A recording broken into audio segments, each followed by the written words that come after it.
happening, and it's been a very exciting, do I say exciting, interesting, I think that's the right word to use, in the last 24 hours. You know, talking about the president being in Lagos. 2 days ago, he was in Ondo State for commiserations and for visit. Yesterday, he went back to his home state of Lagos, Nigeria, the Center of Excellence, where he commissioned, you know, a project, a rail line project, I think the Red Rail, or thereabout, being done, or that was done, rather, by the Lagos State government under the leadership of Babajide Sanwo-Olu, and quite an interesting one, by the way. But I'm not here alone. Evelyn is here as well. Good morning, Evelyn, and happy Happy New Month, Femi. Yeah. A beautiful month it is, or it will be. We're grateful to God for the month of March. And thank you so much to our esteemed viewers for always joining us, adding us to your morning routine all of the time. My name is Evelyn Ohiolei, and we are grateful that we are in the month of March. 31 days of goodness, 31 days Amen. of greatness, 31 days of joy. It's definitely going to be from here. All right, Prophetess Evelyn says so. That's how it is. By the way, very interesting headlines we have here. But we'll go on this break. When we'll come back, we'll get to that. It's the Morning Spring on Western Spring Television.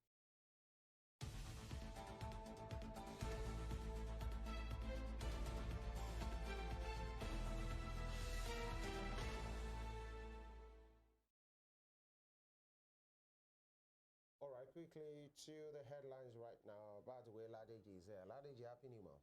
Happy New Month to you, Femi. Thank you. And to Evelyn. Yeah. Welcome. Happy New Month. 60 days gone. It's the 61st. Thank God for life in the middle of all the robodio that is out there.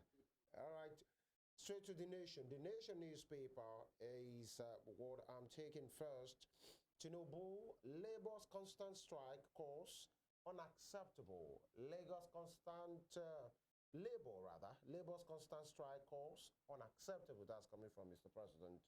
President seeks understanding of reform programs rather than partisan reaction.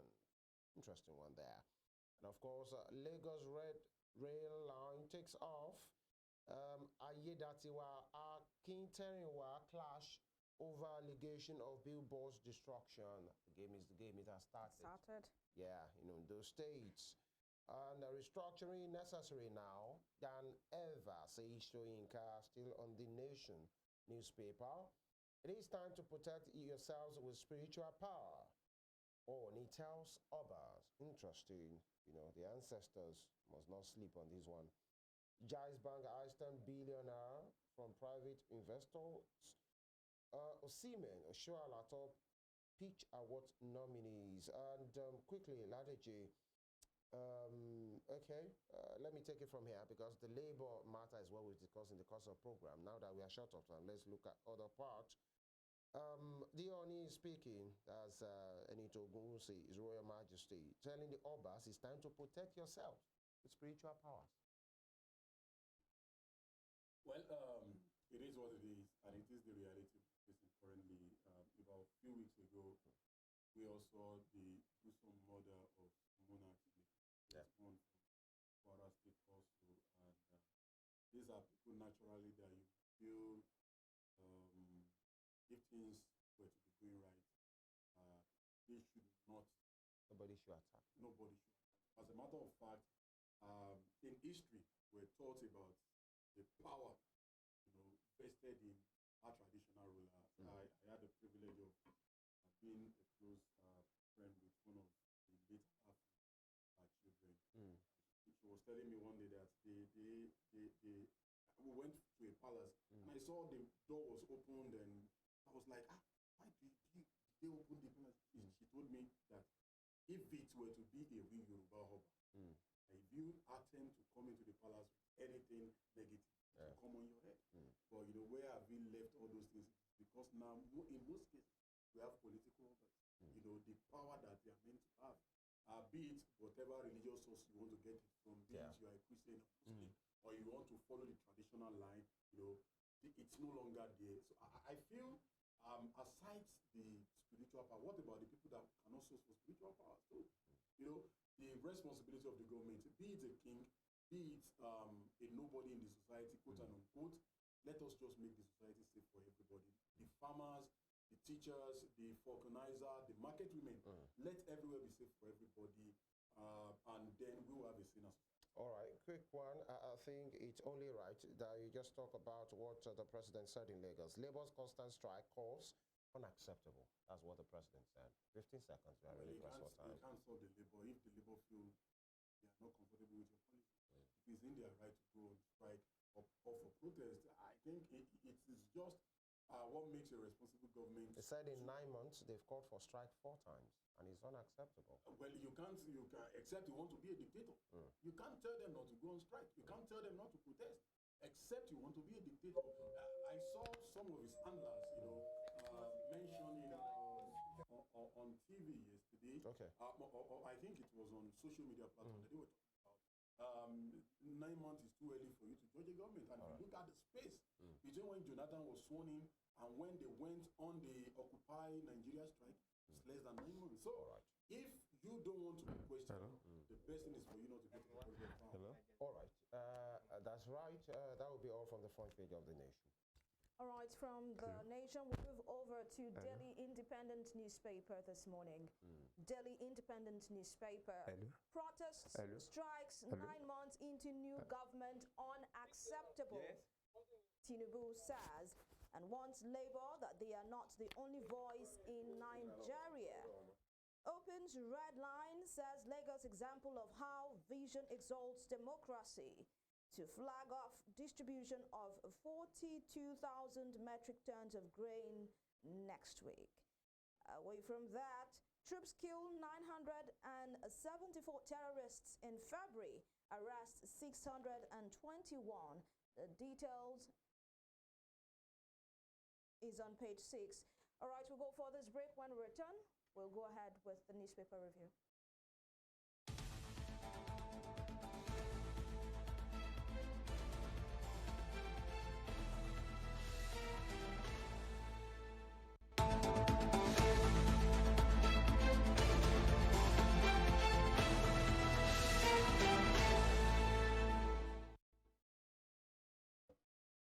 All right, you're welcome back. The conversation is what we switch into right now, and it's about labor matters and labor movement. There was this protest, 2-day protest that was done. After the first day, the labor leadership called it off and said that it has achieved what they wanted it to achieve. But yesterday, the same labor leader, I'm talking about the NLC leader, Comrade Joe Ajero, insinuated that there were some, actions reminiscent of harassment and some bullying in some quarters, and maybe that's why they had to shelve it, and these are the issues. By the way, yesterday in Lagos, the President Bola Tinubu, was there to commission a project done by the Lagos State government as the Red Line Rail project. Quite a nice one there. So while he was having his speech, he made some statement and many, quite a very elaborate speech. But part of what he said that has to do with the labor was the fact that the labor for his administration that's just under 9 months, that's just been there for like 9 months or thereabout. The labor has called for strike 4 times, and that is unacceptable and insinuated. Like maybe they want to be partisan, that they'd rather wait for 2027.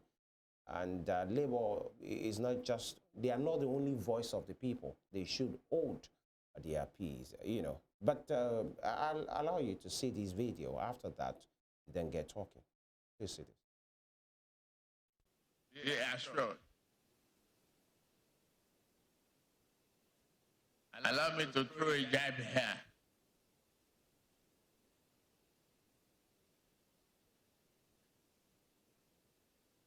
The labor union You understand that no matter how much we cling to our freedom and rights, to call for strike within 9 months of an administration is unacceptable.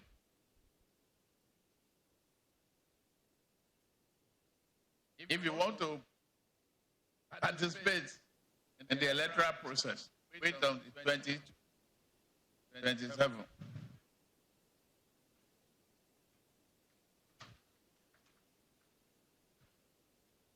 If not, maintain peace. All right, that was part of what he said, talking about the president in Lagos. If you want to participate in the electoral process, well, wait until 2027. If not, maintain peace. You are not the only voice of Nigerians, and they should, talking about the labor, understand that no matter how much they cling to their freedom and right to call for strike within 9 months of an administration is unacceptable. You know, this is coming from the president. By the way, he said many other things that the nation is trying. He is ready to fight corruption to ruins. In fact, he's ready to fight smugglers and saboteurs of the government. He said, I asked for this job, I cannot complain. Those reforms that are ongoing, we are not looking back because it is all about the people. And said, there is a very bright light at the end of the tunnel, among many things. To join us this morning, virtually, is a public affairs analyst, Dr. Gbolabo. It will make sense of some of those things as the president talked about, especially labor union, labor freedom, labor matters, and if actually the president is not given a kind of energy that looks like maybe he might be the one that might not want to listen to voice of dissent, or, we will get into the matter. Dr. Gbolabo, I understand. Yes. Good morning. Good morning. Thank you for joining us. Yes. All right. You've seen that video. The president was in Lagos yesterday and he spoke in that tone. And many persons will say the labor, as a pressure group, as organized as they have the right of interest, right of expression, right of movement to fight for their members and everything that accrues to them. And it's not just now, it has always been from time immemorial. How come with that speech of the president in Lagos, it was sounding like maybe Tinubu is one person that would not like voice of dissent? Do you see it in that light? No. The way journalists pick issues can be unfortunate at times. How so? Yeah. If you look at the quotation you brought out of the entire text, the man started by telling us that the situation is messy. They are doing everything to salvage it. And it is a process, not just what you download and you fix. And the process is ongoing. Now, if the process is ongoing, and some people believe that they should disrupt the process by engaging in incessant strike, I don't think it's reasonable enough. Take, for instance, all the aspirants agree that they will remove subsidy. Isn't it? Hello, I'm throwing it back to you. Please go ahead, yeah. Yes, they said, all of them said that they will remove subsidy. And won election, and he removed it. And after removing it, he told them that there will be palliative relief package. And they started it. When they started it, it was even federal civil servants that benefited most by giving them palliative salary.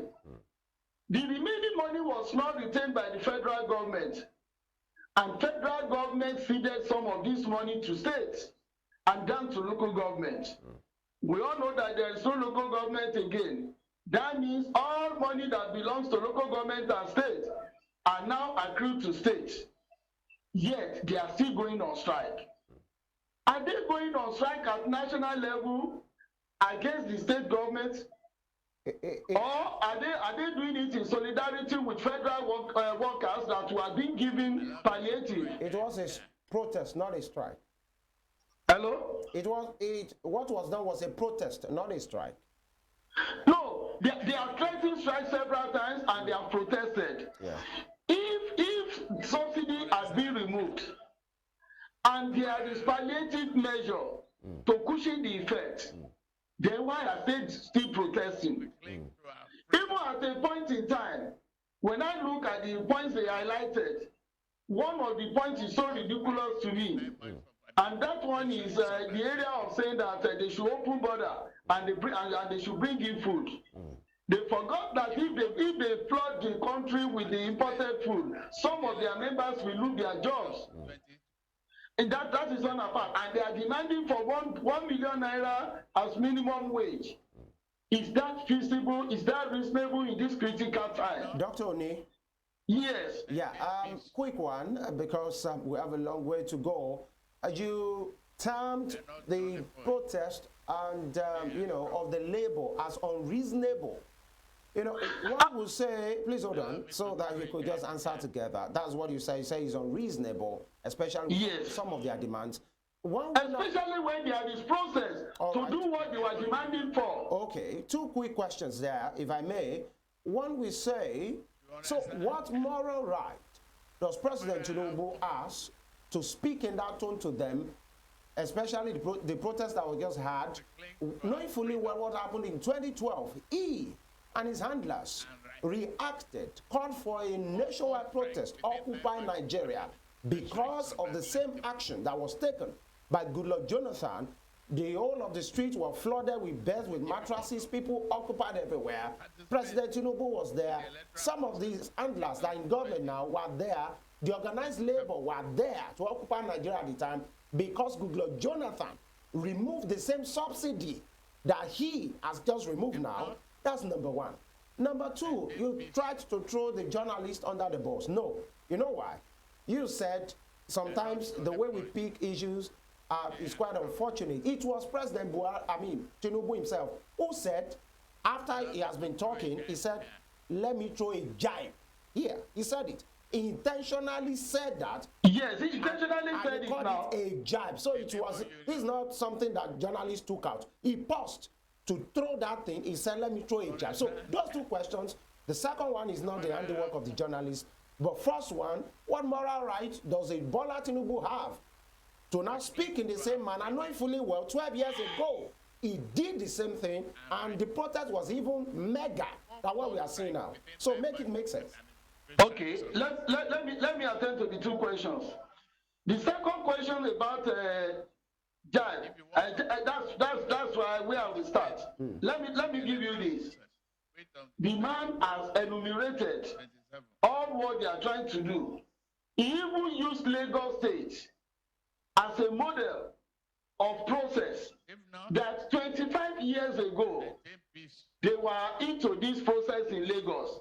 And today, after they were able to put a lot of things in places, today Lagos State is growing, developing at the rate that is even bigger than other countries in Africa. Meaning that if we can bear the process, we will form the bedrock upon which other things can be built. So, and if you cannot withstand it, and you know the process is ongoing, and you are still continue to threaten government, why don't you go into politics and take over the reign of power? That is number two. Going back to number one, it is so funny. When people believe that society will remain stagnant, what is relevant today may not be relevant tomorrow. And what you believe that was relevant yesterday may not be relevant this morning. People are saying that in 2012, Tinubu went against subsidy. He did. Yes, he did. The reason why he did that was because the level of corruption then was terrible. And people told Jonathan then that they should continue to monitor the quantity of oil they were bringing in so that it will synchronize with the subsidy they were paying. And up till today, until he came on board, nobody could do that. There was a month when the difference between last month's subsidy and the current month's subsidy was around 200 billion. What were we using the oil for? Now, it's in a situation where they cannot control the inflow of oil in comparison with the subsidy they are paying. I think the ideal thing now is to remove it. That is one. Two, the degree of corruption then, I think it was a case that cannot be described.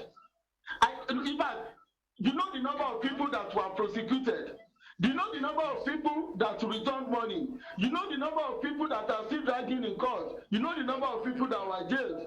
And you know the number of people that even went to court, that some people were not even bringing in oil and they were collecting subsidy.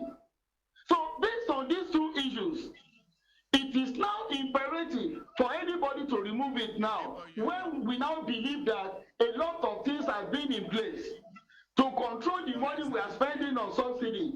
And if we cannot maintain subsidy because the situation was so chaotic, people were still collecting money. The most ideal thing is to remove it. So what was relevant then may not be relevant today. Okay, well, let me give you an example. Right. When we were young, I don't know when we were in primary school, if a teacher sees you eating biscuits, it's as if you are committing a treasonable offense. Today, you buy biscuits for your children deliberately.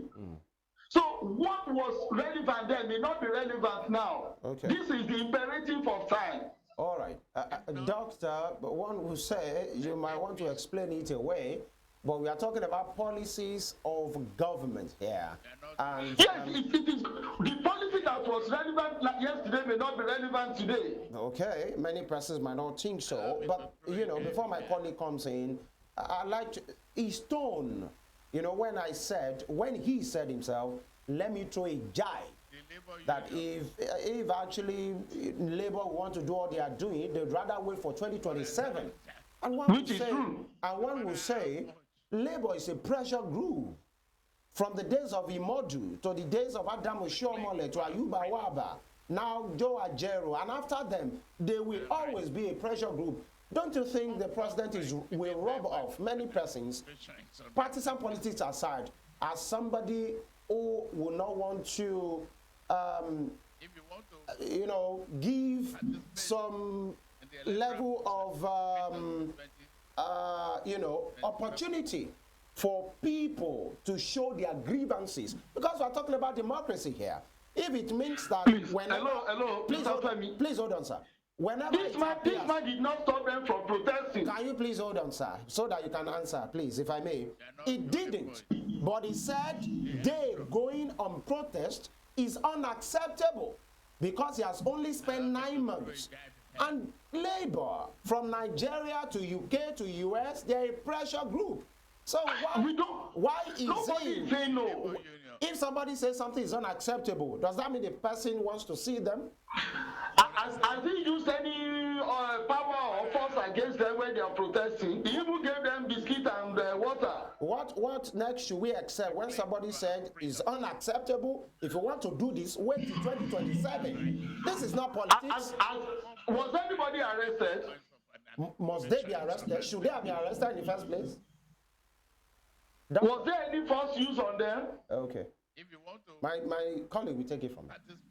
All right, interesting conversation there, Dr. Oni. And if you'd agree with me, protest is a right of any individual or and nobody's being denied.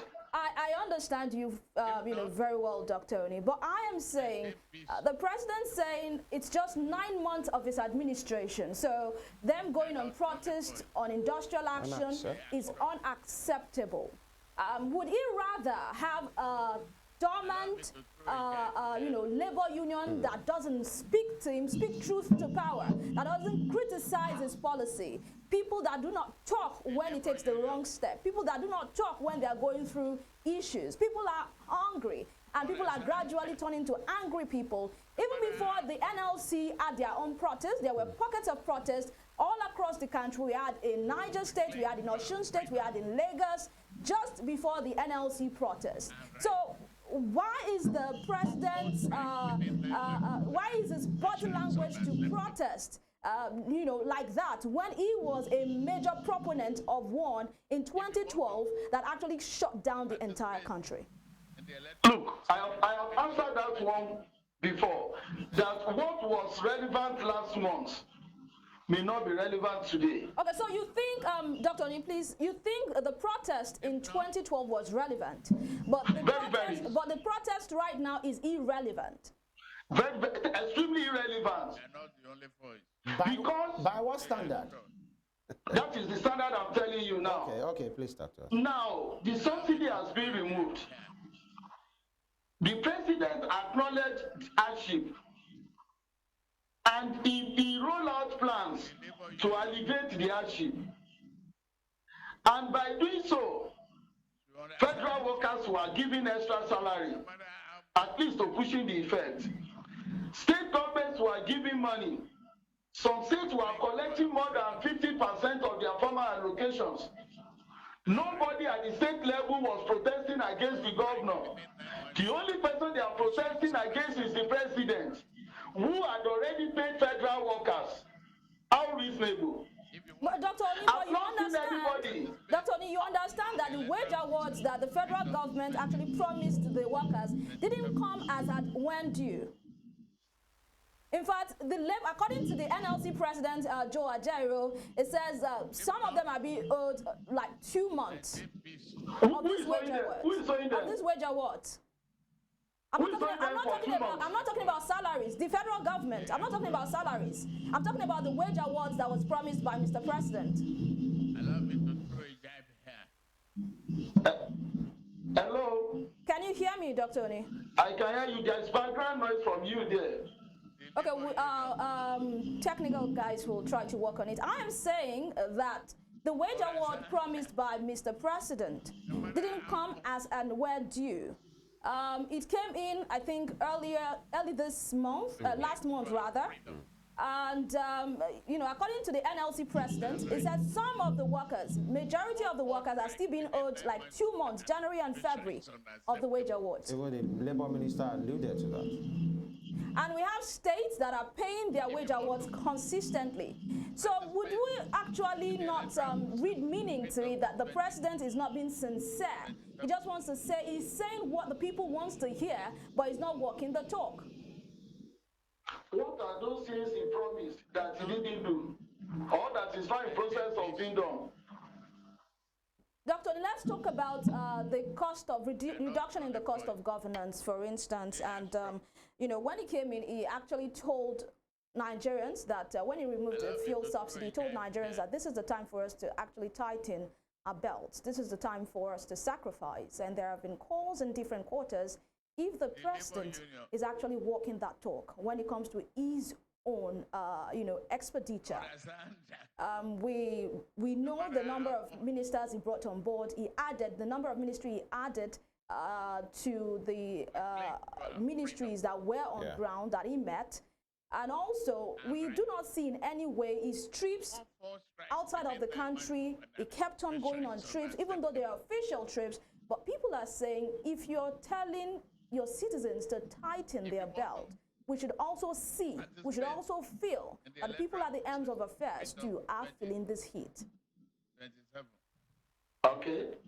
Let me educate you on that aspect. Please do. When it comes to the trip of presidents, the only thing that can be done is to reduce the number of entourage.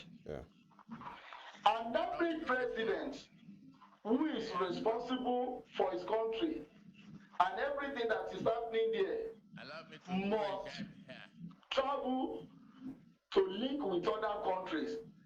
All these trips are not for tourism, they are for purposes. And it is natural, it is normal Aren't we receiving other countries' presidents in Nigeria? Are they not coming here for purpose? Are they not coming here for diplomatic ties? Are they not coming here for trade? So if he goes to another country, how does it constitute a crime? How does it constitute waste of resources?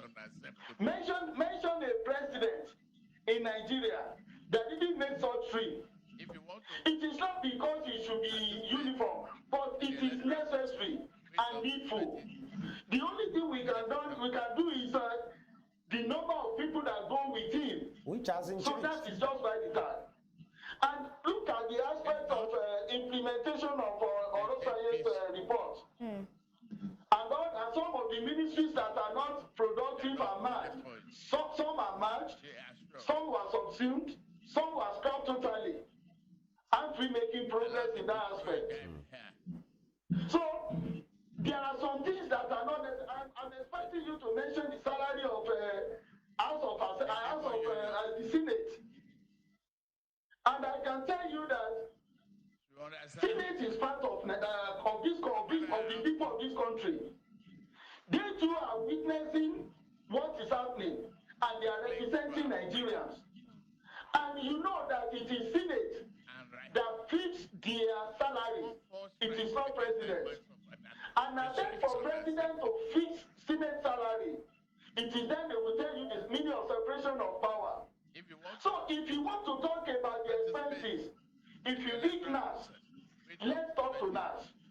Let the people that voted them tell them that their salary is too humongous. If you want to talk about the traveling of the president, we don't want a president that will be a sitting duck in Abuja. Some people that understand what is happening will tell you that why is he sitting down there? Why is he not going there to intervene and meet people? Look at his trip to Qatar. Don't you have the premonition of the purpose? Likewise others. So cutting costs has nothing to do with the presidential trip. The only thing we can talk about is the number of people that travel with him for no reason. Thank you. Well, as that reduced, the number, we knew that the president actually gave a directive of the number of people that were supposed to be on his entourage, and also for the different ministers if they are going on any trip. But one we want to ask, as that reduced, there are a number of places the president has been, and people say this number of, the number of people that follow Mr. President has not reduced. We just saw Mr. President go to Lagos State, and you know, when I saw the motorcade and all of that, I counted 40 vehicles. 40 vehicles. This was a president that went to talk on climate change outside of the country. Dr. Oni, can I finish my thought? So, can I finish my thought, Dr. Oni? Now, you talked about cutting costs. When Mr. President is doing well, definitely we will applaud him. And when he is doing the other side, we will also speak truth to power. In the supplementary budget last year, Mr. President actually had 1.5 billion naira, 1.5 billion naira to provide vehicles for the office of the First Lady that is not constitutionally recognized. The President budgeted money for the renovation of his official house in Lagos, for the official house of the Vice President in Abuja. This is a president that is telling people to cut costs and sacrifice. One would want to say that what is the need for a renovation at that point? One would want to say what is the essence of the 1.5 billion naira vehicle for the office of the First Lady that is not constitutionally recognized? You know, when we make criticism, and we just laugh at times, let's start from the motorcade. There was a time the president went to attended most traffic in Lagos. The vehicles that followed him should be around 100. Now let's ask ourselves, are we saying that they brought 100 vehicles all the way from Abuja to Lagos? No. In that entourage, the chief of staff was there. The governor of Lagos State was there. Almost all the assembly members of Lagos State and other personalities that are with government, they were in Lagos, and they went with him as solidarity. How are we going to pinpoint the vehicles that belong to the presidency there. Don't let us treat issue like that. Out of 40 vehicles that followed him yesterday, how many came from Abuja? So are you not saying that some people will go in solidarity to the airport to follow him to the place? Is it not going to be welcomed by Lagos State? All right. And all these people from Lagos, are they going to ride bicycle or keke marwa? No, they will go there with their vehicles as well. All right, doctor. So let's leave that aspect. Now, about the renovation of the house, Yes. I think this house belongs to the state. It's not a personal house. Was it needed at the time?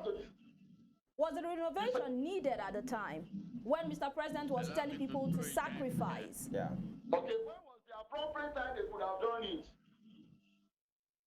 All right, doctor. I want you to answer that question. No, you are the analyst there. You should be the one answering. We ask the questions here. No, they have done it at the appropriate time. Okay. You said they couldn't have done it that time. All right. I'm trying to know from you, maybe when the president is going out of office, they should do it. That's why we are the journalists. You are the analysts. You provide us with the answer. But we are in Nigeria. But what we are saying is this, doctor.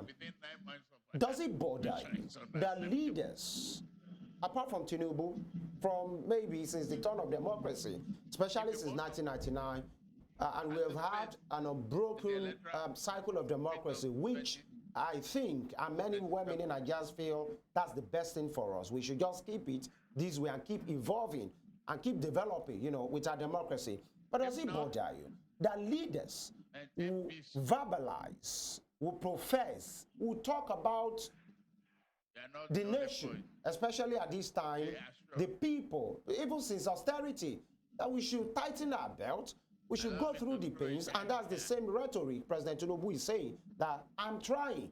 The economic I inherited, even though he hasn't said it, President Tinubu has never said it himself, but his handlers have been saying it, that President Buhari bequeathed to President Tinubu a very bad economy. In fact, Professor Wole Soyinka called it a dead horse, a dead economy. And so this is where we are right now. We can't go on with some of these things. We have to save money. We have to go on with very painful reforms, floating of the naira, removal or stoppage rather, or subsidy payment, and the nation has to go through these pains. But the leaders, doctor, in clear conscience, nothing has changed in their own lifestyle. Every paraphernalia of office that they need, they keep getting. They need vehicles, they get. They need house renovation, they get. They need cooks, chefs, stewards, they get. But you and I, that they keep telling that we should suffer the pains, there is absolutely next to nothing. When you talk about the grades that are released, I'm sure, I'm not, maybe because you're an elite, you might not have seen any. Neither, I don't know if actually you've seen people that you know. It can never go round. We know that. But the lifestyle of our leaders, nothing has changed. And you talk about trips that the president must go. Most of them are statutory. Personally, I agree that he should. But what about the size? He gave a directive like a month ago that foreign trips for him will be pegged at 20. That's the number of people that can travel with him. Local trips with 25. But the document we are seeing, the trip that he's making to Dubai for this, to Qatar or thereabout, for this is trip, has 38, including 2 of his sons. Does that suggest that this same president that is telling us this, and leaders across board, are they sincere? You say your trip to abroad must not be more than 20. Now you have to 38 or 37, including your 2 sons. Traveling in what capacity? Can we please speak truth to power, Dr. Gbolabo? Yeah. With all sincerity and in clear conscience, it is always difficult to instruct people, especially when the instruction you are giving is not followed by you. It's always disheartening. In this case, it is not acceptable as well. There are some things that are debatable. There are some things that are despicable. It was the president that called it to 20. Why 38? And what is the reason for inclusion of his 2 sons? But who is probing this? Do we have office of ethics and conduct if you want to in presidency. In the electoral I think there's let me give you an example. Yeah. There was a time when the Queen's son, Queen of England, when his son traveled on a trip, and that should be 6 years ago, he's supposed to go to that trip with his family and a friend. Yeah. And he went on that trip with his family and 2 friends.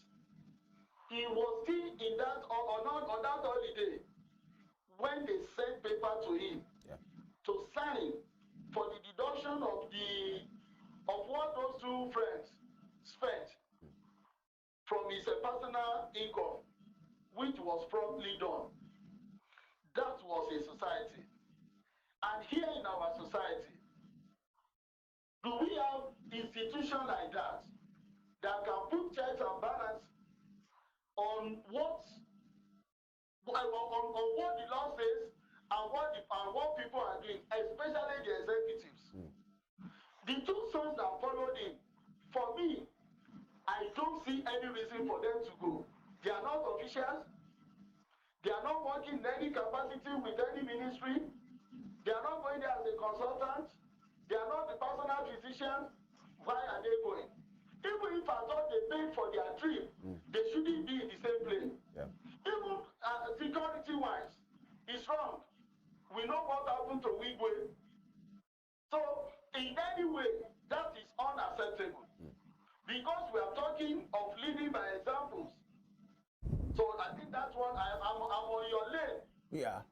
You know, yeah, but this is not really our lane. This is the lane of the people, because we are the mirror of the society. And by the way, there are some nations of the world in which when their leaders are traveling and they incur anything beyond what is statutory, they have to pay for it.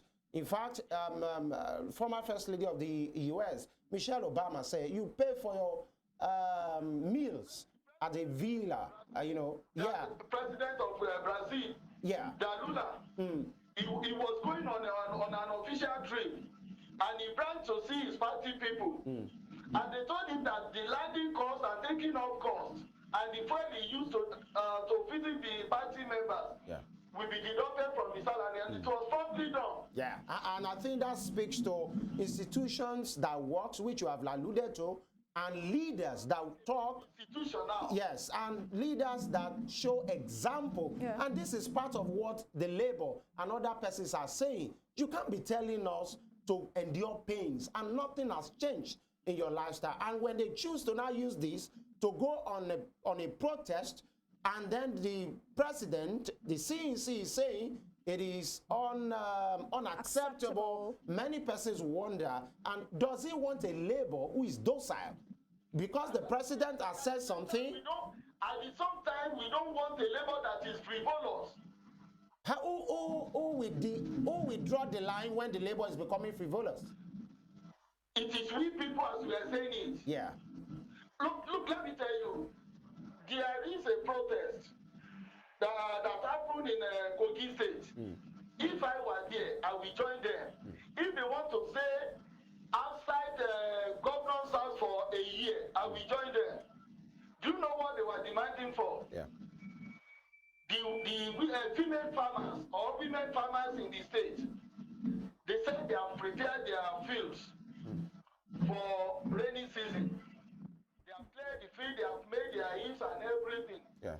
They are now begging government to give them tools, to give them seeds and fertilizers. Now, you will know that those people have direction. If they can protest in any form, all right, I think it's very, very acceptable. Unlike someone that just rose up and demanding for 1 million naira as minimum wage. Yeah. Let the labor give us the breakdown, how they arrive at that. Okay. You know, when you are talking of labor, I'm quoting Dafe Otobo, Professor Dafe Otobo. He made us to realize that labor is not meant for agitation alone. They should find a way to educate the public and educate their members. All right, doctor. Like, look at the situation where labor was talking of opening border to flood the country with food. All right. What will happen to the people that are working in other sectors that will be affected? Right. Okay, Dr. Gbolabo. Labor attack can be ignorant. Yeah. Dr. Odi, we are pressed for time and we have to let you go on this on the show for this morning. But we sincerely, truly appreciate your time on the show and also your thoughts on what we have discussed this morning. Dr. Gbolabo Oni, Public Affairs Analyst, thank you so much for your time. Okay, but before I go, let me tell Mr. Femi to click to a personality. At times he will act as a journalist, at times he will act as a man, at times he will act as a Nigerian. Right. He's everything you mentioned. He's a man, he's a Nigerian, and he's a journalist. Thank you. Okay. Doctor. Thank you very much. Thank you. You know, we are the conscience of the people. The mirror of the people. So that's why he said, he said something when he said he was going to agree on something that is on our lane. This is not our lane. This is the people's lane. The reason why we have this program every day is so that we have a better society, and we must hold leaders, including followers, accountable. You can't be telling people to do something on one hand, and you are on it, and we have nothing to do with that. Now, this allegation of the president having his two sons as part of his entourage, even if they are going there for something that is worth it, they'd rather, because of the optics, because of how the people will perceive it, go through commercial airlines and do your stuff. These are the matters. They will say in justice must be done and justice must be seen to be done. And optics is very key in this particular matter. You can't be eating fresh turkey and whatever, and you're telling the people that gari that I'm giving, even the gari is 1,200 now. Honestly, people that's what we can afford. But me, I'm living large. Good food at this time. These are the issues. And one thing the leaders should also realize is when we talk and we are kind of in support of you, you call us reasonable. And when we talk and we mirror what the people are saying outside, and it's in contrast or it's kind of attacking you, you call us unreasonable. Unreasonable. But whatever it is, you are being quoted out of context. Exactly. Somebody that said, "Let me throw a jab." So it is what it is, and we will definitely continue to speak to these issues because that is why we are here. That's what we do. And that's the size of the show for this morning. Thank you so much for being a part of our world and starting the month with us. We sincerely do appreciate you. You know that you can get a recap of this show on our YouTube channel at Western Spring Television, and also connect with us on Facebook, Instagram, and X at Western Spring Television. We'd sincerely like to know your thoughts on this matter. My name is Evelyn Ohiolei, and of course, Spring Trends will be coming right after. All right, please like, share, and subscribe to our YouTube channel. And I want to sincerely apologize for a few itches and glitches. We are apologizing on that, When we talk about glitches, we must apologize on that, if you understand what I'm saying. Femi Ojo is my name. I'm in Nigeria Prosper. Happy New Month.